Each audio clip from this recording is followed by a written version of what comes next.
আম এগুলো আমরা বোম্বাই ফিসা মানে একটারই এই নাম নাকি দুইটা আম আছে এই জন্য আর ওই যে মল্লিকা নাকি বলে ওগুলো দেয়নি? আছে এর ভিতরে আছে এমনি খুব স্টপ করে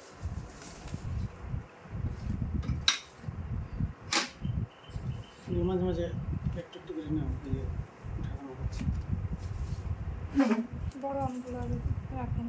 এই যে এবার দিয়ে আউট দেওয়াতে ভালো হয়েছে, তাই না? আম তো এখন পাকে দিয়ে পাকেনি, ধীরে ধীরে পাকলে তাহলে এটা সময় রেখে দাও, সময় রাখো, তাই তো এটা সময় রেখে দাও। পাকাটা আউট করতে হবে তো আগে বাসায় দিয়ে এই যেমন যে কাঁচা উঠি রাখলাম এই এটা পেয়ে গেছে থাম আর একটু করতে হবে নিচের আমগুলো কেমন হলো দেখবি না এই যে, মল্লিকা সবের ভিতরে হ্যাঁ, এগুলো মল্লিকা পেয়ে গেছে। এই যে মল্লিকা ধীরে ধীরে পাকলেই ভালো, একসাথে খাওয়া যাচ্ছে না হ্যাঁ, এগুলো। ওইটাই আস্তে আস্তে পাকো।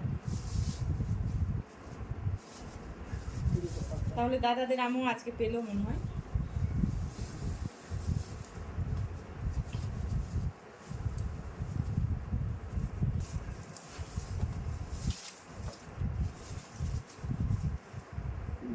খেয়া ছাড়া পারবেন তো থাক তাহলে, নিচের গুলো আরো বড় বড়। নিচেগুলো আগে মনে হয় বড় রেখেছে, তারপর ছোটগুলো দিয়েছে। চাপা খেয়ে চেক দিয়ে নিতে হবে